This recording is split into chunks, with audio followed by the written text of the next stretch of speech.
Mais je suppose que tu es un grand lecteur de journaux, parce qu'on parlait de Francesco Rosi, c'est vrai que ses films sont tirés au départ des titres des journaux, on fait des analyses. Toi aussi, tu parles d'événements contemporains, et c'est même intéressant de voir comme dans Mad City, par exemple, tu t'attaques aux médias, parce que tu montres l'info. Tu as dû étudier toi-même, en tant que consommateur de journaux, de télévision, de radio, l'évolution des médias, et Mad City, ça montre ça, c'est-à-dire comment les médias exploitent un chômeur qui perd son boulot, etc., et comment ça devient une prise d'otage, etc., et on fait monter tout cela.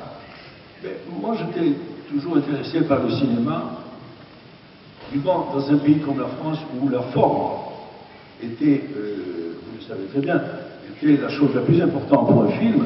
Moi, je m'intéressais beaucoup plus au fond. Au fond, naturellement, et la forme. Et chaque fois, le fond, c'est-à-dire l'histoire, impose sa forme, d'une certaine manière, ou même d'une manière certaine. Donc,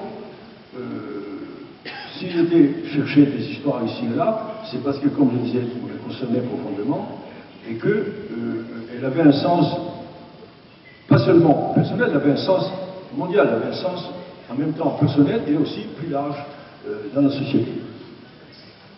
Je ne sais pas si j'ai répondu à votre question. Oui. Mais en même temps, tu vois une dérive des médias.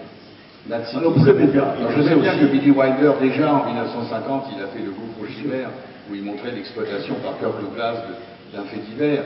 Mais néanmoins, ça a pris aujourd'hui des proportions considérables. C'est vrai qu'on s'apercevait déjà quand j'ai fait ce film, qui est un film américain avec Dustin Hoffman et John Travolta, que la multiplication de médias crée entre eux une sorte de lutte permanente qui fera plus, qui fera le mieux, qui, en fait, avoir le plus de spectateurs ou de lecteurs. Donc cette espèce de lutte quotidienne baisse de plus en plus, à mon avis, le niveau de la qualité des médias, que ce soit la télévision, que ce soit les journaux. Cette espèce de course après le lecteur, après le client, carrément.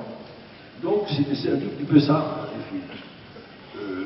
Et comme les Américains m'ont donné les moyens de faire ce film, je l'ai fait vraiment avec beaucoup de plaisir. Ça n'a pas été très bien accueilli par les médias. Enfin, c'est toujours le risque qu'on veut comprendre. Mais on vient de le voir à l'instant en France, où les médias, télévision, radio, presse, ont fait une énorme couverture sur Marine Le Pen en disant aux portes du pouvoir, elle était quasiment présidente de la République. Il n'y avait aucune raison de dire cela, aucun argument logique, et néanmoins c'était prononcé partout, comme si c'était quasiment arrivé.